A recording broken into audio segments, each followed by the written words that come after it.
Contaban en la presentación que Alperín Dongui en su Historia Argentina al bombardeo le dedica media página y 5 o 6 páginas a la quema de las iglesias.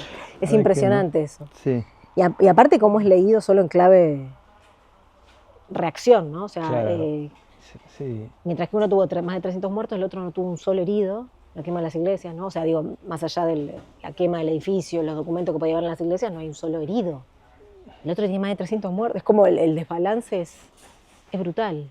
Y se discutió bastante porque Eduardo Duhalde en su momento dijo no tuvimos un Picasso que pinte el bombardeo, pese a que hubo artistas que pintaron, no sé si el mismo Carpani no pintó algo sobre, desconozco sobre el bombardeo, pero claro, Picasso puso a Guernica en la primera plana, ¿no?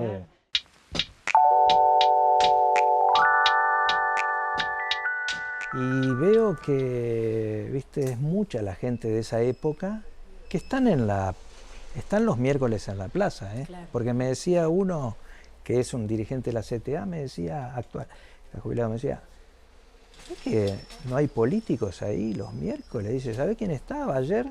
El padre Paco, ¿sí? Y otro cura más que fueron a otros curas ahora. Están todos los miércoles.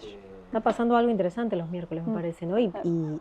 Y no por digo, no es menor que esté pasando debajo del radar de los medios, ¿no? Digo, me parece que eso también es interesante para tener en cuenta. Estamos en una época donde todo está tan informado y avisado y súper replicado, que justamente quizás lo más interesante esté pasando por debajo de toda esa espuma, de ruido que se hace tanto de medio como de redes, ¿no? Para mí es una gran pregunta cuánto del pasado nos orienta en tiempos que creemos que cargan con fuertes novedades. Me parece que estamos en un momento, ya entrado el siglo XXI, hay una serie de novedades a nivel país, a nivel mundial, distintas quizás a la de los 90, ¿no? Digo, me parece que hay una radicalidad de novedad, sobre todo a partir de la pandemia, y que hay una pregunta acerca de cuánto nos sirve, cuánto hay de continuidades con el pasado o cuánto hay nuevo, ¿no? ¿Hay que leer lo nuevo o hay que leer lo viejo para entender este presente? Obviamente diríamos las dos cosas, ¿no? Pero me parece que efectivamente no sé qué espejo del pasado es el que nos sirve, ¿no? Tu amigo, tu compañero decía la Revolución Rusa. Otros están diciendo mucho los 90, ¿no? Que este presente se mide con los 90. Otros podrán decir el 2001, los 70, no sé, digo, para pensar, ¿no?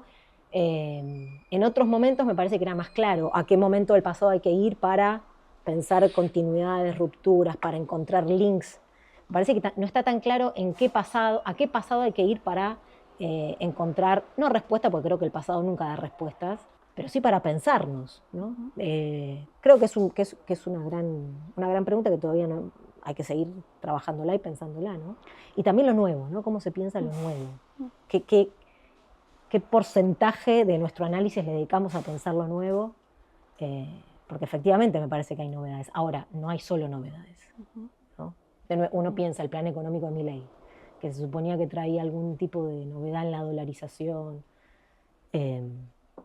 Lo cierto es que vamos a las medidas y demás, y lo que vemos es una réplica de cosas que ya han pasado, programas económicos que ya han estado en la Argentina. Ahora, también hay una novedad en Milei que hay que leerla, ¿no? Bueno, en ese juego entre continuidades y rupturas me parece que está lo que nos va a permitir también leer mejor el presente, ¿no?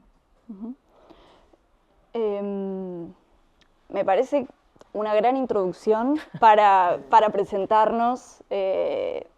Obviamente nos vamos a quedar con esto. Bienvenidos a todos y a todas a Librería Hernández. Estamos acá con Ezequiel Lederkremer, director de la librería, y con Julia Rosenberg, bueno, historiadora, docente, autora del libro Eva y las mujeres, historia de una irreverencia, que está acá. Y un poco la idea, este es un nuevo espacio que estamos inaugurando hoy con vuestra presencia.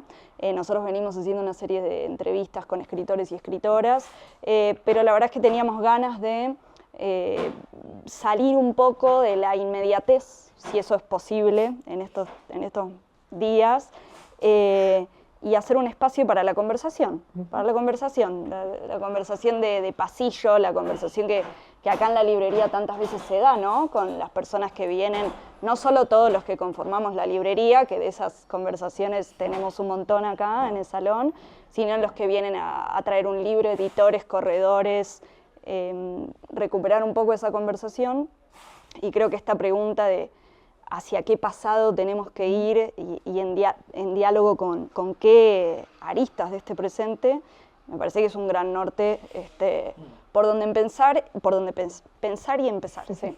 Y rodeados de libros, acá una serie de libros en la mesa al que cualquiera puede recurrir en algún momento si quiere traer algún fragmento o lo que quieran. Julia ha traído algunos libros también, libros comidos por perros también.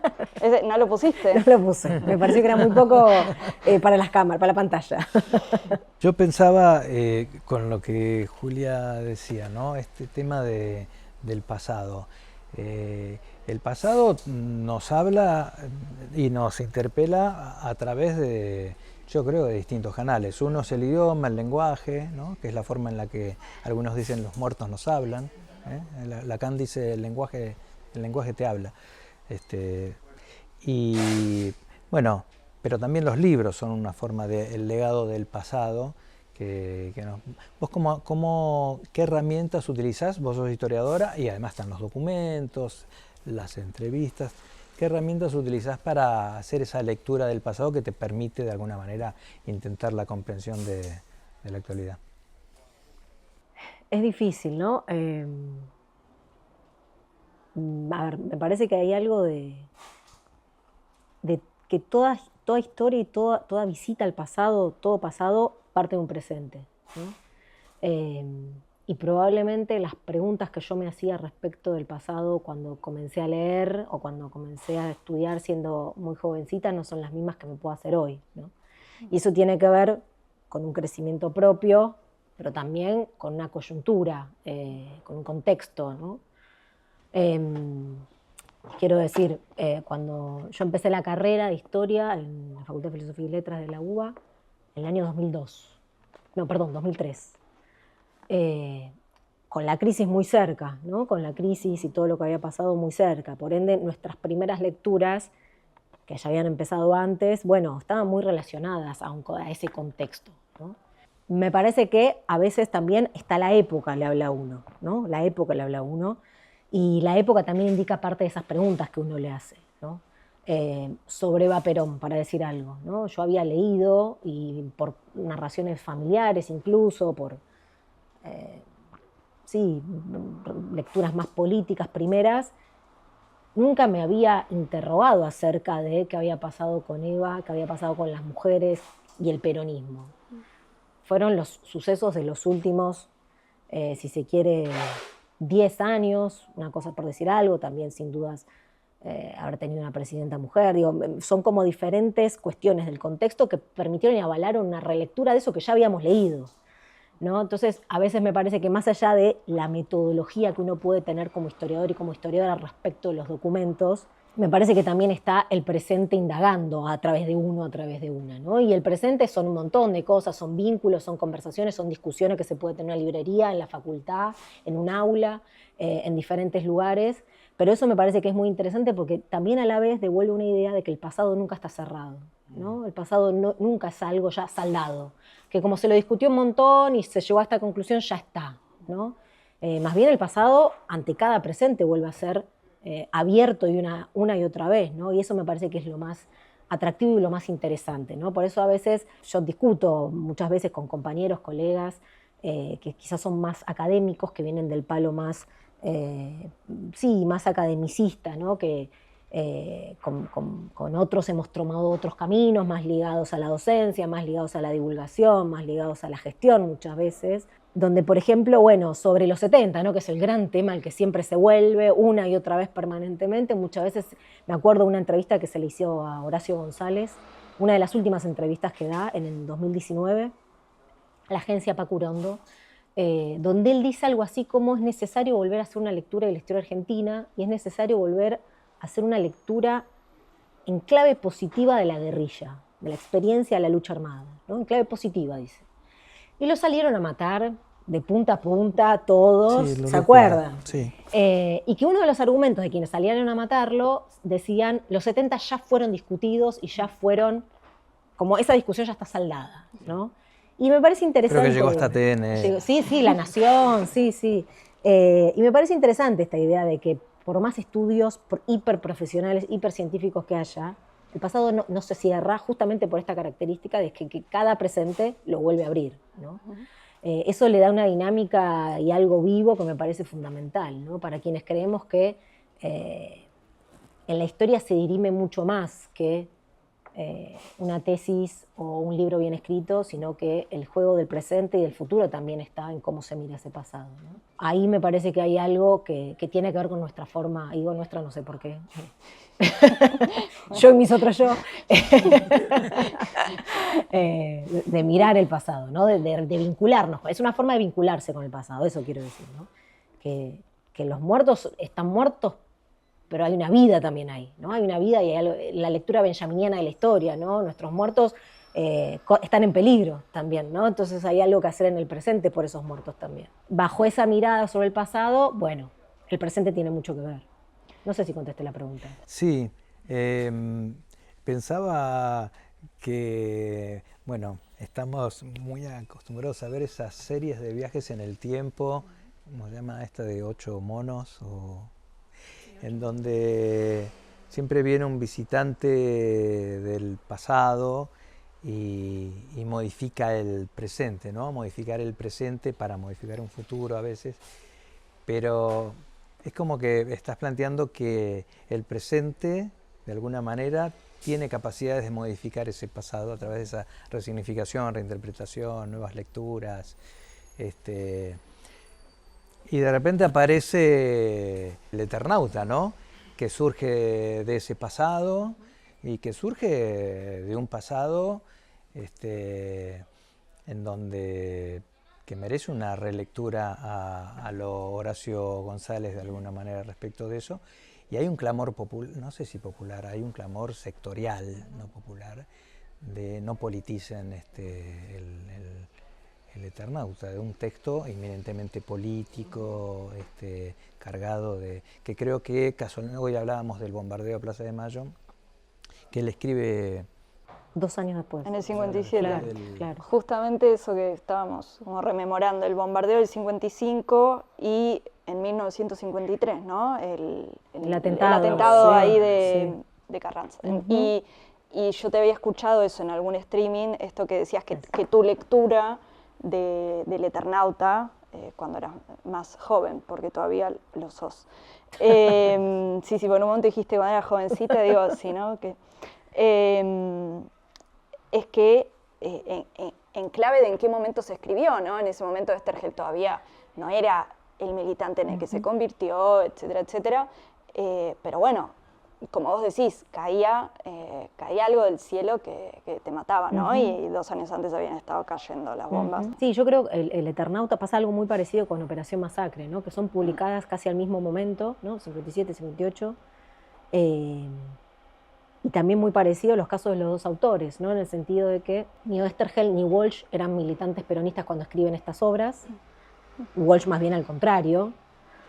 Sin embargo, a lo largo de los años, con el correr de los años, se van a ir convirtiendo en militantes peronistas, ambos en montoneros, ambos desaparecidos, ¿no?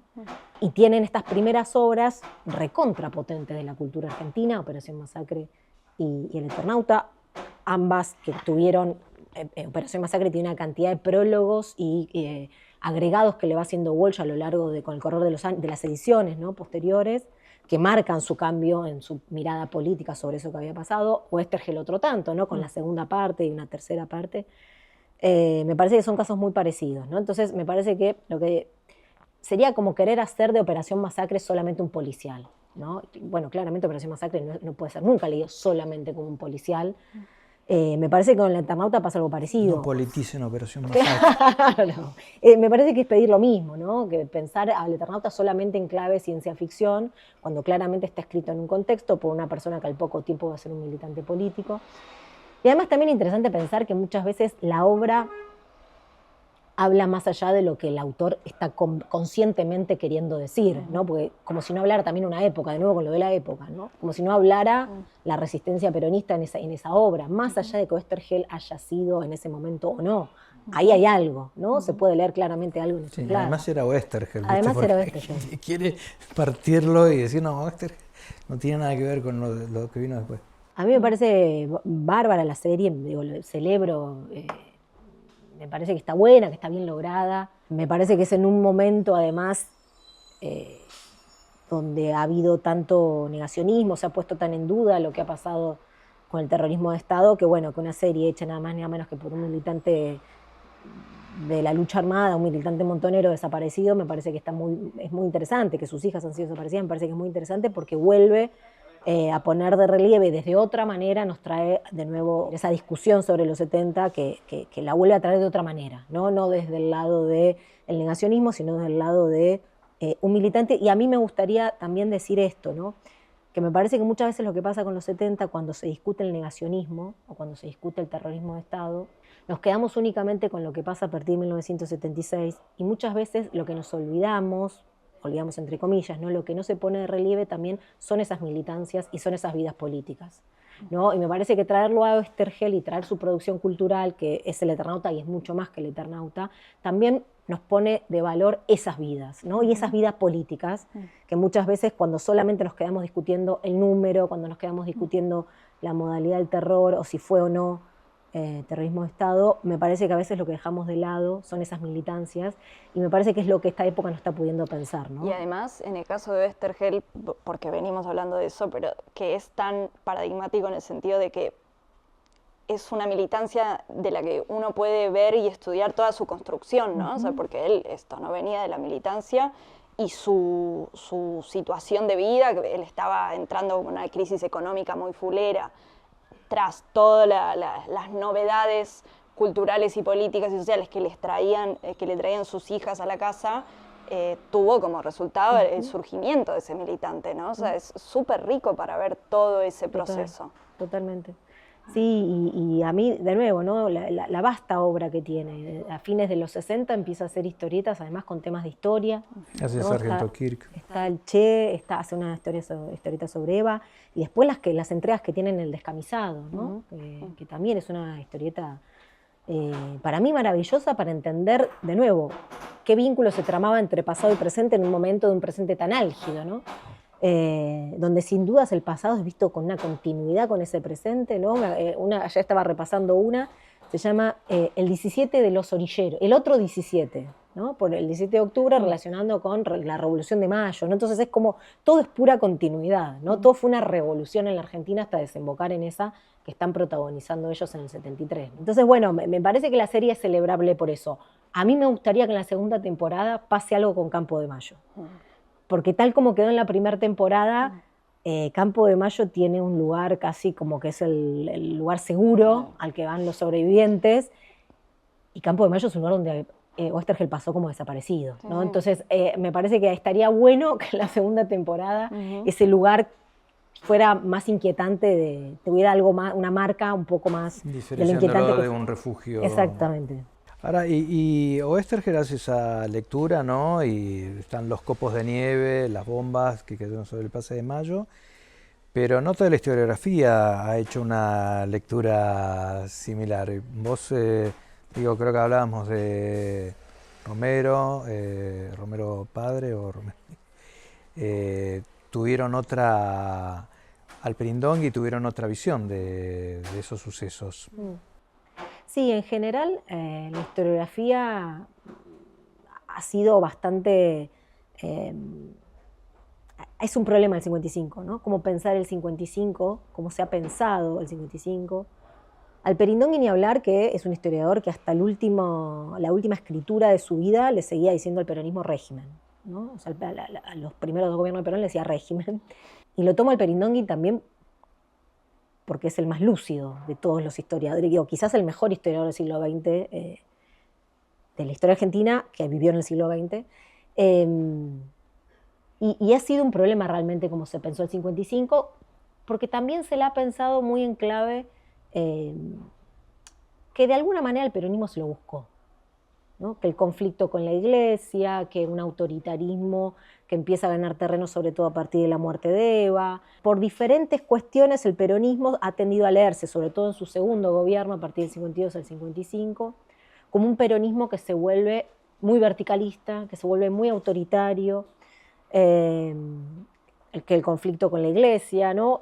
Hay algo de esos años donde la historiografía siempre lo leyó en clave, bueno, en definitiva era el desenlace natural que tenía que tener, al punto tal que, bueno, nadie resiste ese golpe, nadie resiste, no hay una resistencia acorde, ¿no? Hay un libro de Gerchunov, Pablo Gerchunov, es una entrevista que él se inventa con Perón, lo dice, no es una caracterización mía, lo dice desde el prólogo, es una entrevista que él inventa con Perón, hablando del 55, que el título es La caída, ¿no? Es decir, el golpe de Estado y los bombardeos son leídos como algo que cae, ¿no? La caída. Y eso ha perdurado mucho en la cultura argentina, en la historiografía argentina, como lectura, ¿no? Que finalmente hay algo ahí que era, Perón ya estaba viejo, estaba cansado, entonces...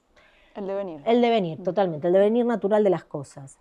Me parece que este año, que se cumplen 70 años de ambos acontecimientos, ¿no? Tanto bombardeos como golpe, ya hay algunos estudios que se vienen haciendo que tratan de pensarlo de otra manera. Me parece que es quizás la ocasión, la oportunidad para efectivamente tener una discusión mucho más honesta sobre eso que ha pasado ahí.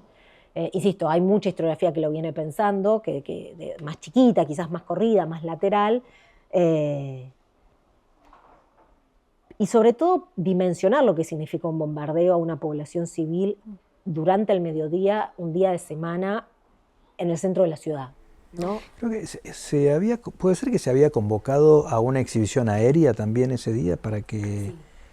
La cosa ya venía caldeada, ¿no? De nuevo el conflicto con la Iglesia, había habido una marcha del Corpus Christi unos días antes, que había sido una marcha opositora, básicamente la convocaba la Iglesia con el Corpus Christi, pero lo cierto es que participa toda la oposición de esa marcha, es una marcha importante, y en esa marcha, al finalizar esa marcha, hay algunos movimientos medio confusos que terminan la quema de una bandera argentina en el Congreso y se violenta una placa en honor a Eva Perón, dedicada a Eva Perón. Bajo esos dos hechos que el peronismo lee como aberrantes, hay una especie de desfile aéreo que se va a hacer ese día de aviones que van a tirar flores sobre la tumba de San Martín.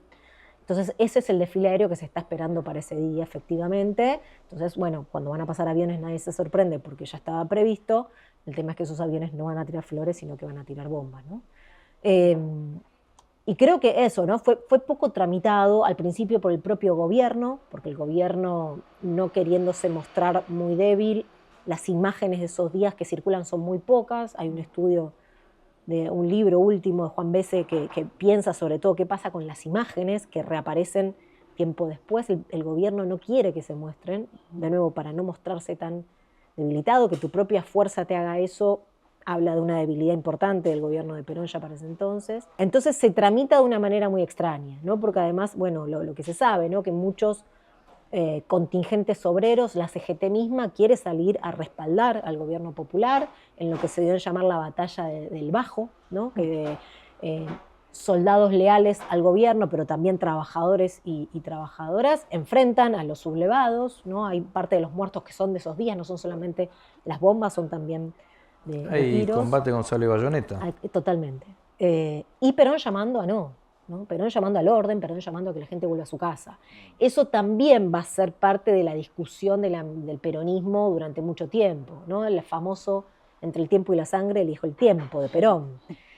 Y bueno, toda una discusión, ¿no? Porque efectivamente la sangre finalmente va a llegar, ¿no? Mucho tiempo después, pero va a llegar, ¿no? Discusiones que no son saldables, ¿no? Que son discusiones políticas y que el peronismo una y otra vez ha sido muy rico en generar ese tipo de discusiones, ¿no? Por este tema o por otros, pero creo que esa ha quedado como una de las grandes debates, focos de discusión política que se continúan hasta hoy en algún punto, ¿no? Que se continúan hasta hoy. Me parece que esa discusión da para muchísimo, ¿no? Si tuviéramos 5 horas de grabación. Me preguntaba, bueno, la sangre llegó y el tiempo no nos fue muy favorable.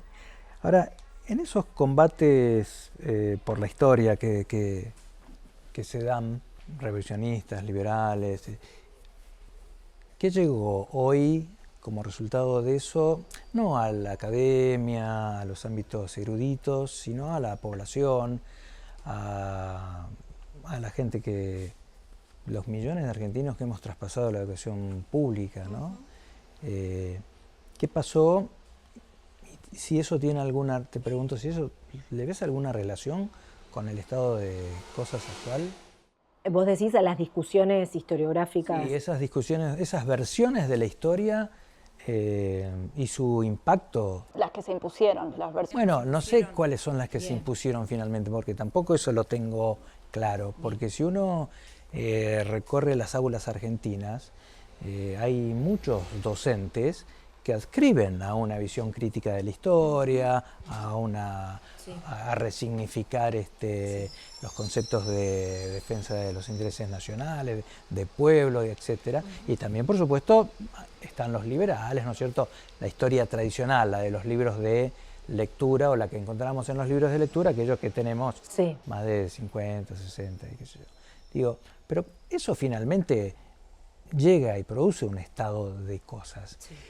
Yo siempre creí que el estado de situación, con la importancia que tiene la educación pública, gratuita, obligatoria y laica en la Argentina, tenía que ser otro. Sin embargo, nos sorprende la realidad con un viraje a la derecha que alarma, ¿no? Y que obliga a repreguntarse de dónde viene esto, cómo es que esta nueva derecha, que tal vez no es tan nueva, hegemoniza hoy buena parte de lo que es el pensamiento local, ¿no? Para no decir nacional, porque... Sí, es complejísimo y creo que tiene muchas partes. Yo lo que diría es varias cosas, ¿no? La primera es que me parece que la discusión sobre la historia, tal como la entendemos, el revisionismo histórico como corriente, fue muy exitosa en los 60 y en los 70, ¿no? A niveles de una masividad. José María Rosa, ¿no? Abelardo Ramos, vendía una cantidad de, bueno, ustedes lo saben, una cantidad de ejemplares por libro que hoy... Abelardo Ramos hizo su propia editorial, Ediciones del Mar Dulce. Totalmente, claro. Que hoy... hasta los más bestseller, ¿no? Bueno, hoy los términos son otros, ¿no? Porque quizás José María Rosa, Abelardo Ramos vendían mucho Jaureche, vendían mucho un libro. Hoy me parece que eso ha quedado más cooptado por el mercado, ¿no? No porque antes no hubiera mercado, pero sí que me parece que antes dictaba más la venta de un libro la discusión política, ¿no? Me parece que hoy ha quedado más, los bestsellers están más en manos de aquello que vende más que lo guíe una discusión política. ¿Se desactivó esa discusión? Se desactivó esa discusión, totalmente. Desde el 83 para acá, lo que pasa, por lo menos del lado de la historia, hay un campo profesional, se creó a partir de los 80 un campo profesionalizado de la historia muy académico, muy riguroso en muchas cosas, en otras no tanto, muy endogámico, que se habla mucho a sí mismo. Y eso ha sido un problema, porque además en paralelo han crecido expresiones de narraciones sobre la historia que el campo académico ve muy mal, pero que sin embargo venden un montón. Digo, Pacho O'Donnell, Felipe Piña, cantidad de autores, ¿no? Que han venido a llenar ese vacío de alguna manera.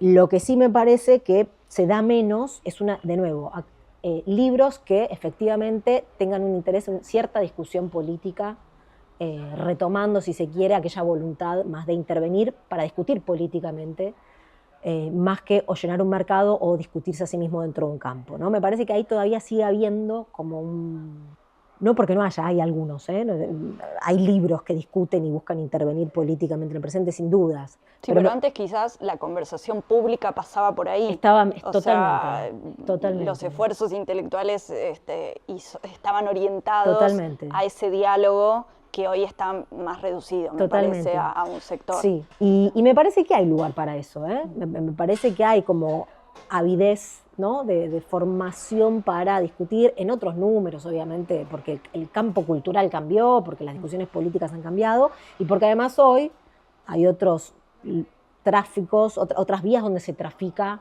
cultura, información y demás, que son mucho más del mercado. Me refiero a las redes sociales, me refiero a todo ese mundo donde efectivamente también circula Alberdi, por decir algo, ¿no? Donde también circula una manera de entender la historia, una manera de entender la Argentina, que carece de quizás de la rigurosidad que necesitaba un libro, no porque todos los libros sean rigurosos, pero escribir un libro, que pase por una editorial, que, no digo, son una serie de pasos que hay que dar, más allá de que estés de acuerdo, ¿no?, con lo que dice ese libro, bueno, es una producción, ¿no? Implica la escritura. Tiene que pasar por la criba de lo comercial. Exactamente. Hoy un posteo en las redes, un texto que circula por las redes, tiene otro tipo tiene menos capas de filtro, ¿no? O sea, se puede decir cualquier cosa en cualquier momento, bajo cualquier ámbito, sin ningún tipo de autorización, lo cual tiene algo democrático, pero algo también de falsa democracia, ¿no? Algo de falsa democracia. Pero me parece que hay mucho que está pasando más por ahí, mucho más pobre también, pero que hay mucho de discurso nuevo que se habilita por esos canales y esos carriles que tienen mucho menos contención, que tienen mucha menos discusión, que tienen mucha menos validez en algún punto, ¿no? Tengo por momento la sensación que en la literatura de los 70, ¿no?, de la década del 60, de los 70 hasta el golpe, era una literatura que tenía muchos elementos propositivos, sobre todo a nivel político, y después del 83 en adelante la producción editorial se centra mucho en la denuncia, en la investigación y en la denuncia, claro, ¿no? Con bestsellers de Horacio Berbige, etc. Pero que de alguna manera se abandona la edición de lo propositivo. Y eso creo que de alguna manera dejó un vacío al nivel editorial que sospecho que es más grande que una mera situación editorial. Por supuesto que si uno busca libros, hay libros de políticos que han sacado durante su campaña electoral, esta es mi propuesta y qué sé yo. Pero son cosas que no han calado, nunca, ahí es como que dejamos un espacio en blanco que tal vez después se llenó con otras situaciones, ¿no? Creo que propositivo también, agrego una cosita, propositivo también en términos de habilitar o buscar enriquecer un pensamiento, ¿no? O sea, me parece propositivo también en eso. Quiero decir, uno ve los libros de nuevo, no quiero mencionar siempre los mismos, pero Abelardo Ramos es muy claro, Puigros, digo, una cantidad de escritores de esa época que buscaban tener una incidencia en una discusión pública, que muchas veces eran leídos colectivamente, que después venía otro y le respondía y se armaba una discusión sobre eso me parece que es enriquecer un pensamiento, habilitar un pensamiento, alimentar un pensamiento. Y creo que eso también hace a un campo intelectual. Y pongo esa palabra así fuerte porque me parece que se ha dejado de hablar de intelectuales y me parece que habla también un poco de nuestra situación cultural actual, ¿no? Que tenemos profesionales que se ligan a su campo, tenemos después producciones del mercado, pero intelectuales de personas que buscan intervenir en una discusión pública y habilitar y alimentar un pensamiento y discutir con otros, ¿no? Y que se discuta sobre la batalla de Caseros y un libro le responda al otro, ¿no? Eso falta y creo que no tiene que ver con un problema editorial, creo que tiene que ver con un problema cultural y político muy grande, ¿no? Pensaba varias cosas mientras decían esto. Por un lado, me da la sensación, efectivamente, no es algo intrínsecamente del mundo editorial. Una de las cosas que había punteado era que me da la sensación de que la política, hablando en abstracto, se ha convertido un poco como en una disputa electoral que vivimos cada 2 y cada 4 años, donde esto se reduce a qué candidato hay que ganar, fin de la batalla, y está la política un poco como vaciada de programa, de proyecto a futuro, que me parece que era algo que por lo menos al momento, no solo del kirchnerismo, sino también del peronismo, de Perón y de Evita en su momento, era una característica, tener un programa, tener propuestas y tener acciones concretas de gestión.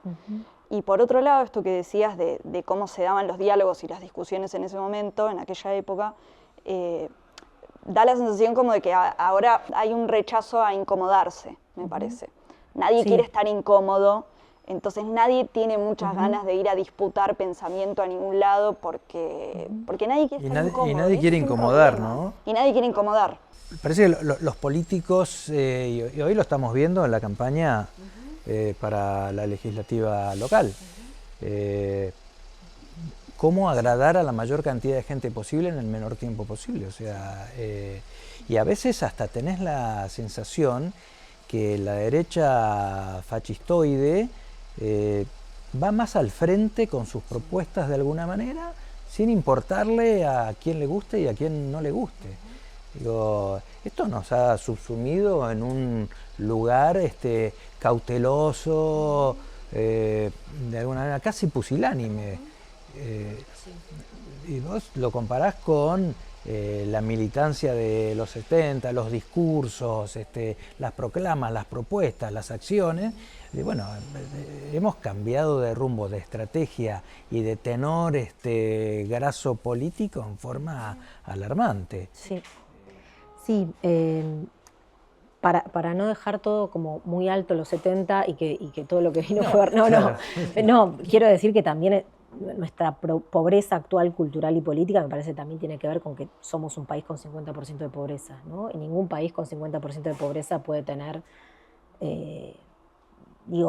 también con los 70 nos contrasta eso, ¿no? Que en los 70 había un Estado, por lo menos una ocupación plena, ¿no? de mano de obra, de trabajo con trabajo pleno, y hoy tenemos 50% de pobreza. Me parece que cualquier discusión tiene que partir de ahí. Totalmente. Y también pensar en todo caso qué cultura y qué política nos damos para ese 50% del país bajo la línea de pobreza, ¿no?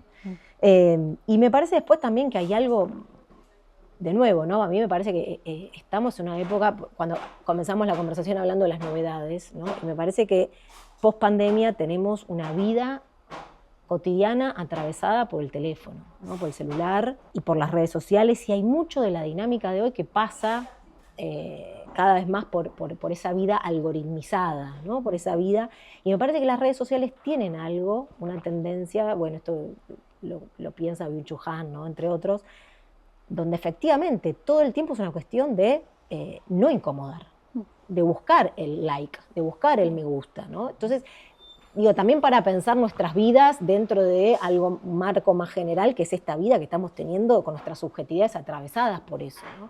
Entonces, si tu búsqueda permanente es la de gustarle a los otros, buscar esa aprobación, reconfirmar tu identidad permanentemente, y sí, la discusión se complejiza, es difícil, porque no querés justamente ese roce, no querés esa diferencia, ¿no? El like es la no diferencia, ¿no? Entonces me parece que hay algo también de la época que va hacia ahí, ¿no? Entonces generar discusión, generar diferencia es una forma de ir contra la época, me parece.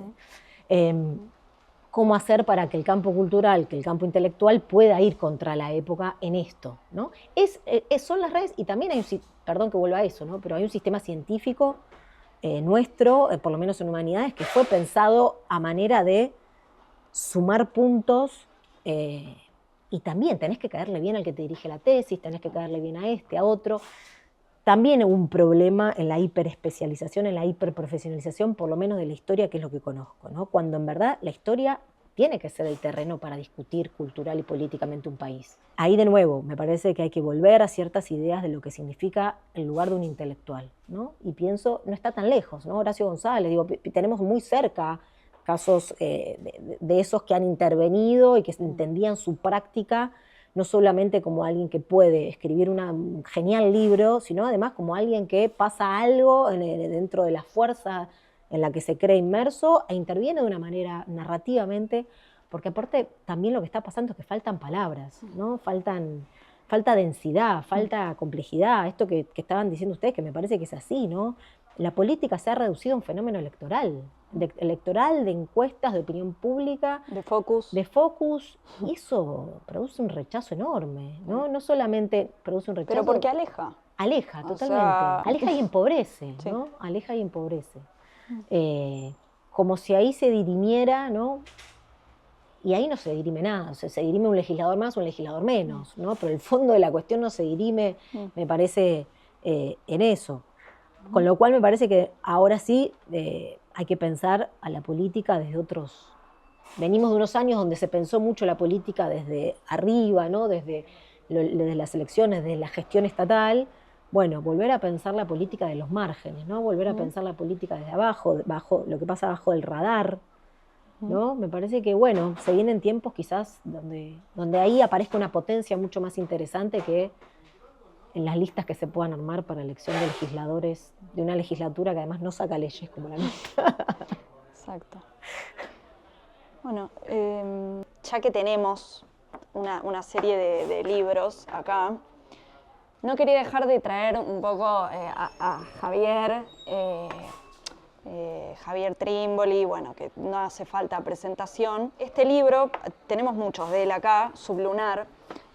Justo ayer repasaba el capítulo del podcast Un poco sucio en el que hablan específicamente sobre este libro de Javier, y vos decís que es un libro al que volvés y que siempre le encontrás algo nuevo, lo cual me da la impronta de que volvés a los libros, o sea, ¿no? También esta lectura del pasado, del presente también aplica para los libros a los que podemos volver una y otra vez. ¿Por qué recomendarías este libro hoy en día? Porque para mí es... o sea, tiene una lectura que vale para hoy en día también. Claro, sí. Lo recomendaría, bueno, no voy a ser objetiva al hablar de Javier, pero creo que sin duda Javier es, y hablo en tiempo presente, uno de los mejores historiadores que ha dado la Argentina, sobre todo la Argentina del 83 para acá. En esa camada, ¿no?, de jóvenes historiadores en ese entonces, me parece que Javier sin dudas ha sido... de los más interesantes, justamente también porque ha sabido dar discusiones en cada presente, ¿no? Siendo joven desde la universidad, siendo docente en la universidad, con el Manifiesto de Octubre, ¿no? Un manifiesto que buscaba de alguna manera discutir hacia dónde iba la historia en los 90, y una persona que además todo el tiempo combinó su pensar la historia también desde un lugar político, ¿no? Entendiendo que la historia y la política son dos cosas que no van en paralelo, la historia no como una ciencia, sino la historia, como veníamos hablando un poco, que juega un rol en cada presente, ¿no? Me parece que Javier un poco nos marcó el mapa a muchos de nosotros, de los que vinimos después en ese sentido, ¿no? Cómo entender la historia,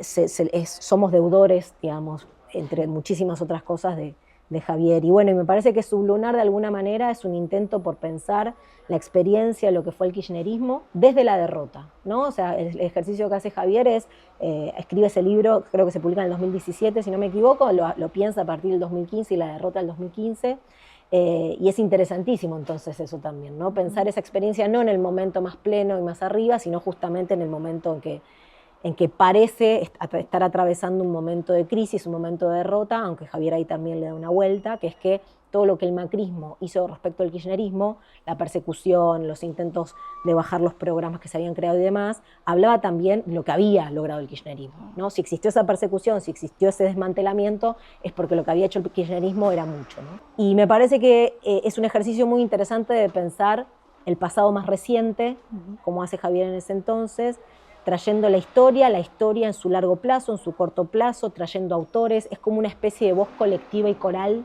porque trae muchos autores, en cada página se menciona una cantidad de autores impresionante, así que Javier de alguna manera lo que hace es componer una sinfonía con el pasado que nos habla del presente, ¿no? Y me parece que ahí se genera algo interesantísimo, así que diría, recomiendo este libro para aquellos que les interesa la historia, la política, el pasado reciente y no tan reciente. Me parece que es una forma distinta de entender nuestro pasado y acercarse al pasado y a la política. Solamente, bueno, como nos mira mucha gente que también le interesan las lecturas, si alguien te pidiese una recomendación para hacer una aproximación a la historia argentina, ¿qué autor le recomendás? Qué difícil. Bueno, ya obviamente que lo tenemos a Javier Trimboli, Sublunar, sí. Pero digamos algo más, más básico, si querés, de introductorio, para no caer en la breve historia argentina. Sí, a mí me gusta mucho José Luis Romero, el padre, ¿no?, de Luis Alberto, al padre. Pero justo acá tengo el libro Las ideas políticas en Argentina. Me parece él de una trayectoria socialista, antiperonista, ¿no? Declaradamente antiperonista. Un escritor liberal. Sí, liberal, viste, socialdemócrata, diríamos, pero con una forma de entender a la historia y una forma de leer la historia muy interesante. Y no solamente eso, diría, en esto que hacíamos antes como relaciones entre la historia hasta antes de los 70 y después del 83, lo que está faltando también en la historiografía en los últimos años es una larga historia argentina. Ya no se producen más la historia argentina, ¿no? O breves historias argentinas, son muy pocas. Bueno, justo El Hijo tiene una breve historia argentina, pero me parece que el gran intento de José Luis Romero es de pensar la historia argentina en el largo plazo. Y eso está faltando, ¿no? Como si no pudiéramos hacer lecturas de nuestra historia por completo. Me parece que José Luis Romero es uno de los intentos últimos que valen la pena y mucho, ¿no? Y cuando vos lees la historia en el largo plazo, bueno, surgen hipótesis, surgen relaciones, surgen tramas que si solamente mirás por períodos, quizás se pierden, ¿no? Entonces José Luis Romero, aún para discutirle, me parece, porque también hay que leer a los que no piensan como nosotros, de ahí se enriquece el pensamiento, me parece que es clave para poder entender la historia argentina. Y ahí abajo hay un Busaniche. Acá abajo hay un Busaniche, que también es recontra interesante, que a mí lo que me gusta mucho de estos historiadores más clásicos, ¿no? Más viejos, es la escritura, ¿no? Que también es algo que se ha abandonado como ejercicio, ¿no? Como ejercicio y como si la historia no necesitara de una narración, ¿no? Me parece que estos otros, Mitre mismo, ¿no? Quiero decir, los grandes historiadores del siglo XIX tienen una escritura fantástica, donde hay mucho de narrativa para poder explicar la historia, ¿no? Busaniche me parece que es uno de ellos, ¿no? Que tiene una escritura maravillosa y además claves para entender el siglo XIX, que siempre el siglo XIX nos aparece como quilombo, ¿no? Que no entra dentro de ninguna etiqueta, que es un lío, dónde están los unitarios, los federales, los liberales, los conservadores, como no encaja dentro de las etiquetas y se arma como que todo el tiempo está lleno de guerras. Me parece que Busaniche es uno de los historiadores que ayuda a desentramar un poco ese siglo XIX y a entenderlo de otra manera. Galasso. También, sí, por supuesto, sí. Yo no salvo algún que otro caso muy particular, no esquivo a nadie, ¿no? Me parece que Galasso tuvo un rol importantísimo, sin dudas. En ponerla, me gusta muchísimo la biografía que tiene de Perón, no es fácil hacer una biografía de Perón y me parece que la de Galasso, de nuevo, ¿no? Con muchas cosas uno quizás puede no coincidir, pero que llega a datitos muy difícil de rastrear en otras. No, a mí me parece interesante, de nuevo, más allá del acuerdo no que uno pueda tener, que me parece que de eso se trata también la lectura, ¿no? De leer a aquellos con los que uno no... Sabés que recordaba que en una época la obra de José María Rosa estaba en muchos hogares argentinos, en muchas casas. ¿Por qué? Porque la obra que la editaba Editorial Oriente se vendía a crédito, en general no se encontraba en librerías. Entonces eran los corredores que iban casa por casa, te dejaban un tomo y te decían, mirá lo que pasó mañana o pasado. Corredores que yo vivía en San Pedro, por ejemplo, que venían de Buenos Aires y hacían Campana, Zárate, Varadero, San Pedro. Con el de Rosa. Con varios. Con todo un catálogo. Pero una de las obras más vendidas en el crédito era la historia de José María Rosa, que inclusive me parece que por los 70 todavía, después se le agregaron 2 o 3 tomos más. Bueno, esas obras que impensadamente entraban en los hogares argentinos, bueno, habrán cumplido un rol, formaron un lector, un chico que se encontraba con una visión, con una, ¿no? de la historia, en lugares y en hogares en donde tal vez no había libros, tal vez no había otro libro, ¿no? Y esa práctica lectora, que era también, de alguna manera, el producto de un sistema de comercialización y de una educación pública, me parece que, bueno, hemos ido perdiendo un poco, ¿no? Y se ha perdido ese legado. También se vendía crédito a la historia de Levene. Claro. Pero la obra que más que se encontraba en las casas era la de José María Rosa. La de José María y yo tenía Rosa. el dato, no sé si será cierto, pero que su libro sobre la guerra del Paraguay, del 69, si no me equivoco, es uno de los libros más vendidos de la historia argentina. Era un libro que se vendió mucho, claro. Pero hoy es un autor no demandado. Claro. Claramente desposicionado y olvidado. Claro. por la academia, al menos en lo que respecta al tema editorial, ¿no? Bueno, muchísimas gracias, Julia. Gracias. Gracias a quienes nos acompañaron del otro lado, y las esperamos acá en la librería, vengan a leer libros, y si no, nos vemos en el próximo episodio. Nos vemos luego de octubre.